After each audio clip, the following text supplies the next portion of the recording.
Hello and welcome to NDTV Auto. I am Anirban and today I have a specimen with me which is a dying breed. It's called hatchbacks.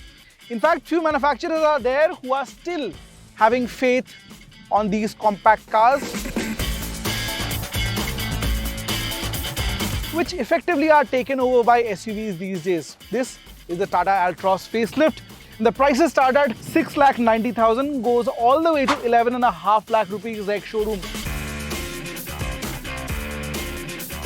Things have changed inside out. Essentially, it's a new face.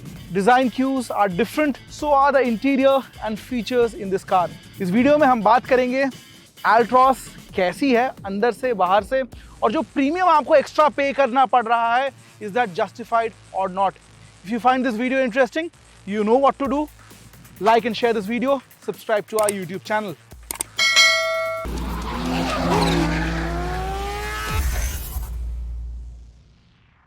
From a distance, I'm sure you're enjoying the view, the nature, but you have to come close to understand what has actually changed in the Altroz facelift. Now, when you come up close, you will see there are distinct changes on the face.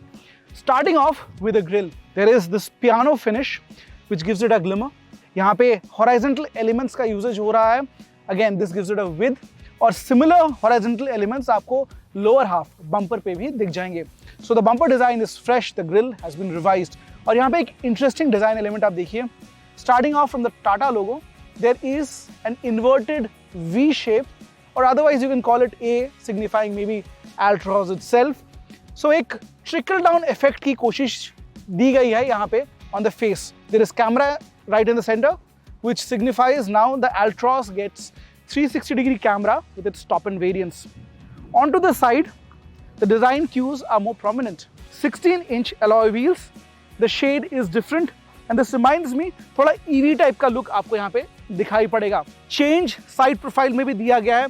This was more chunkier before, आंखों को चुभता था, has been reduced, काफी slimmer section दिया गया है this applique, and I think it's nicely complemented by these flush door handles. हमने ये वाला डिजाइन कर्व के साथ भी देखा है.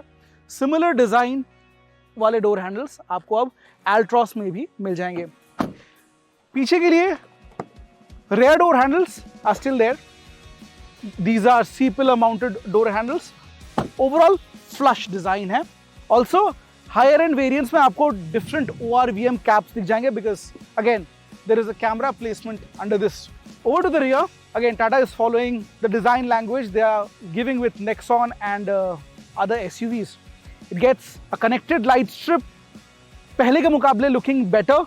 पहले का मुझे लगता था ये जो portion था that bulged out even further, quite sore to the eyes. But now थोड़ा सा इसे subtle करने की कोशिश की गई है. The height of the bulge has been reduced. Front की तरह rear bumper भी थोड़ा सा change कर दिया गया है. And you have this placement of brake lamp right at that dead center. Talking about the boot space, especially in the CNG variant, आपको यहाँ पे 215 लीटर का boot space मिल जाता है thanks to twin cylinder technology. और यहाँ पे आप दो medium size के bags रख सकते हैं.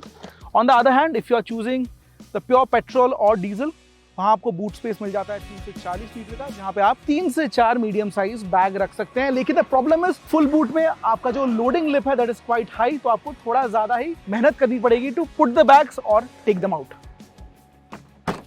See, the design changes in the new Altroz are far too few to call it revolutionary. In fact, अगर आप पुराने Altroz और नए Altroz को side by side ना रखें, तो शायद at first go आपको design changes समझ ना आए. कुछ नए color options जरूर add कर दिए गए हैं. There's a dual tone red which company calls Amber Glow. लेकिन the most striking unit here of all the things on the design front is this headlamp unit. ये DRL और इसके साथ ये जो ice cube shape में front light cluster दिया गया है. This, I think, sticks out and people are gonna like it over the previous Altroz. चेहरे की तरह आपको कैबिन के अंदर भी एक नयापन दिखेगा. कुछ फीचर्स में हेराफेरी की गई है और यहाँ पे लेआउट आपको डैशबोर्ड का बिल्कुल फ्रेश सा दिखाई पड़ेगा. Not very much to my liking. वजह बताता हूँ क्योंकि यहाँ पे ना लेयरिंग बहुत ज़्यादा की गई है. बहुत डिफरेंट टाइप के प्लास्टिक का इस्तेमाल किया गया है.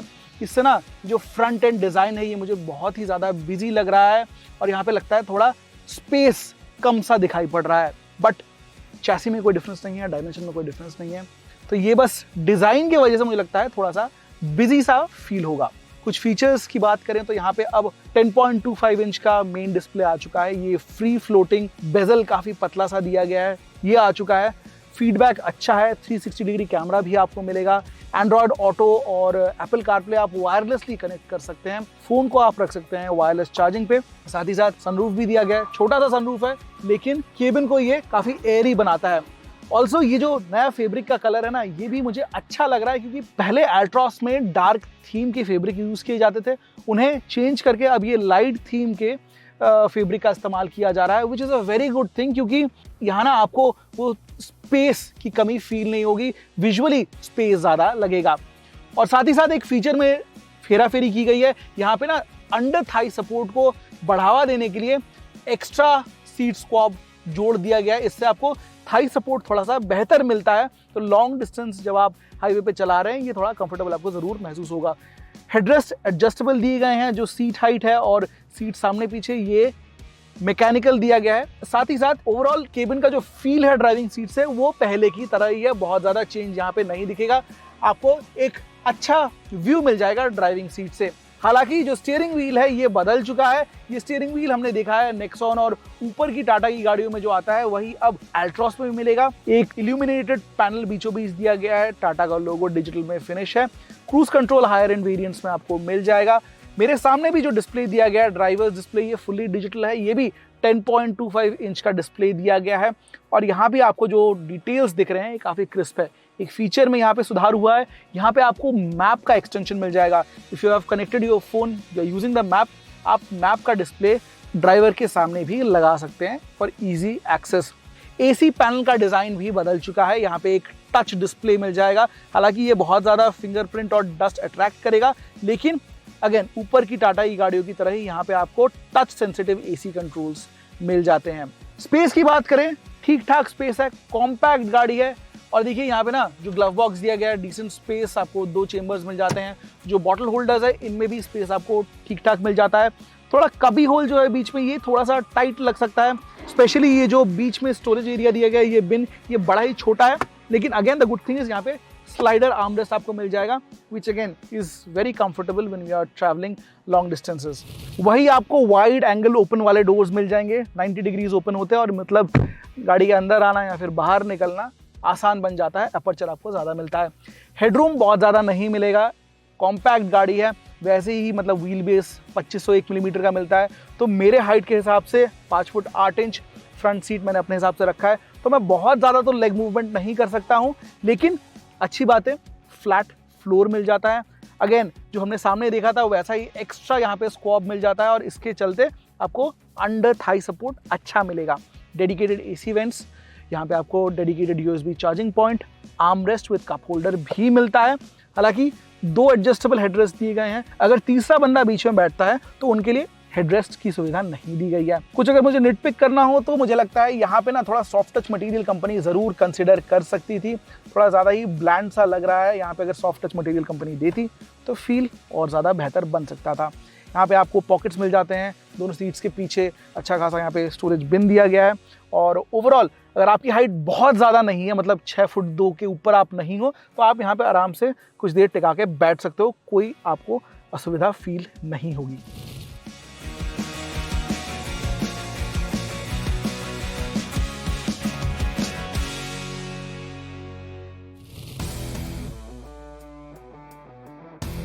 ये एक मिड लाइफ फेसलिफ्ट है और टाटा मोटर्स ने कोई तब्दीलियां नहीं की हैं एल्ट्रॉस के पावर ट्रेन में। हालांकि एक AMT gear box, automated manual transmission हम कहते हैं, एक ऑटोमेटेड क्लच वाला एक बेसिक ऑटोमेटिक गियर बॉक्स अब कंपनी ने पेट्रोल वेरिएंट के साथ जोड़ दिया है, विच इज़ रफली 60,000 rupees expensive over it's corresponding manual trim. हालांकि उस गियर बॉक्स को आज हमें चलाने का मौका नहीं मिला।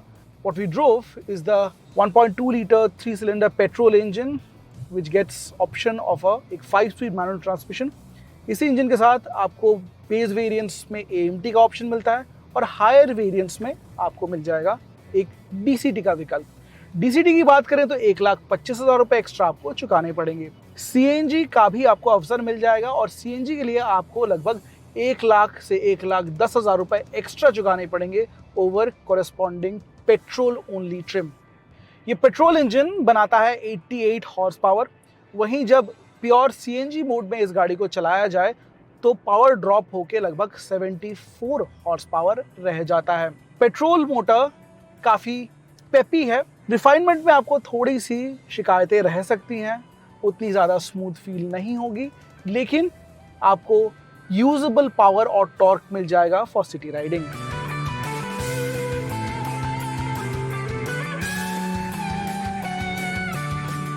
NVH लेवल्स आपको कभी कभार परेशान कर सकते हैं, स्पेशली अगर आप किक डाउन एक्सीलरेशन की ओर देख रहे हैं, क्विकली अगर आपको ओवरटेक करना पड़े इन सिटी ट्रैफिक। एग्जिस्टिंग एल्ट्रॉस ओनर्स के साथ माइलेज की दिक्कतें रही हैं और मुझे लगता है ये गाड़ी भी आपको शहरी ट्रैफिक में 12 से 13 की औसत ही निकाल के दे पाएगी। On the other side CNG mode में आपको थोड़ा पावर लैग फील हो सकता है, लेकिन CNG में चलाएंगे, बचत होगी, आप आराम से 22 से 24 किलोमीटर प्रति kg ऑफ CNG गैस इस गाड़ी को चला सकते हैं। इस इंजन के साथ जो 5 स्पीड मैनुअल ट्रांसमिशन को जोड़ा गया है, ये थोड़ी सी नौची लगती है, बहुत ज़्यादा स्मूथ तो मैं नहीं कहूँगा।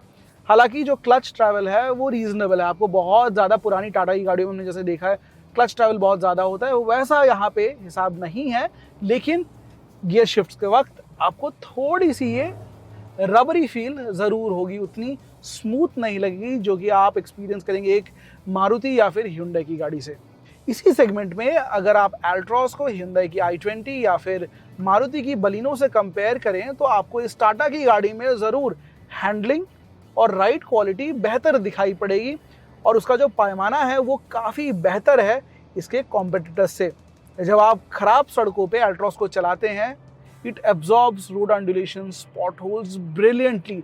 कुछ भी केबिन के अंदर फील नहीं होता। The suspensions are robust, they kind of take up everything you throw at them. वहीं अगर हम हैंडलिंग की बात करें, थोड़ा सा वेटेड स्टीयरिंग है and you would feel this nice and heft on the highways. आपको एक अच्छी पकड़ मिल जाती है and I think these are 2 factors जो आपको एक रेगुलर i20 या फिर बलिनो से बेहतर दिखाई पड़ेगी इन द टाटा एल्ट्रॉस। कुछ वक्त हमने डीजल एल्ट्रॉस के साथ भी बिताया। Do check out our experience. This is the only hatchback in the market where you get a powerful torquey diesel engine। वही सेम 1.5 लीटर का टर्बोचार्ज डीजल मिल जाता है जिसे जोड़ा गया है एक 5 स्पीड मैनुअल गियरबॉक्स के साथ। पहले की जैसे ही आपको अच्छा खासा टॉर्क बैंड दिख जाएगा, स्पेशली लो रेव से। इसका यही मतलब होता है सिटी में ओवरटेक करना आसान है। हाईवे पे आप इसे क्रूज कर सकते हैं एट ट्रिपल डिजिट स्पीड्स, आपको वही टॉर्क रश फील होगा। माइलेज भी ये गाड़ी अच्छा निकाल के देती है। हाईवेज पे आप 18 से 20 किलोमीटर प्रति लीटर ऑफ डीजल एक्सपेक्ट कर सकते हैं। लेकिन अगर आप डीजल लेते हैं, the down side is the NVH level. Specially जब आप रेव करते हैं, कैबिन के अंदर आपको ढेर सारा डिस्टर्बेंस सुनाई देगा, just like this. But then चाहे आप पेट्रोल लें, CNG लें या फिर diesel, what really comes standard and established with the Altroz is safety features। आपको 6 एयरबैग्स विद ESP स्टैंडर्ड मिल जाते हैं और साथ ही साथ 5 स्टार GNCAP क्रैश टेस्ट द्वारा एक proper stamp which makes it one of the safest cars in the Indian market। साथ ही साथ 360 डिग्री कैमरा भी अब जोड़ दिया गया है टॉप एंड वेरिएंट्स में, which means जब आप क्लोज टाइट सिटी ट्रैफिक से गाड़ी निकाल रहे हैं तो आपको अच्छी मैन्यूवरेबिलिटी मिल जाएगी। You can have a better view of your surroundings.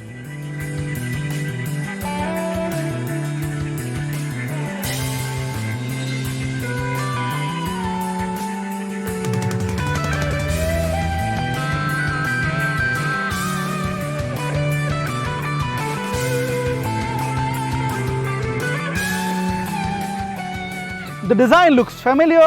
Cabin में कुछ फेरबदल किए गए हैं, फीचर्स ऑब्वियसली पहले से बढ़ चुके हैं and for good reasons I feel fresh inside the cabin. Drive पहले की तरह ही सॉलिड है, एश्योरिंग है। आपको स्ट्रॉन्ग इंजन ऑप्शंस मिल जाएंगे with Altroz, but is it enough to pull you to a Tata dealership and get one of these for yourself? Well, I don't know. I think it's a very modest attempt. The customer preferences are changing thick and fast, and on top of it, SUV का चलन इतना ज़्यादा है market में, इतना ज़्यादा लोग रुझान बना रहे हैं सब कॉम्पैक्ट SUVs की तरह, I think cars like this are overlooked. What are your thoughts? Do let me know in the comments box below.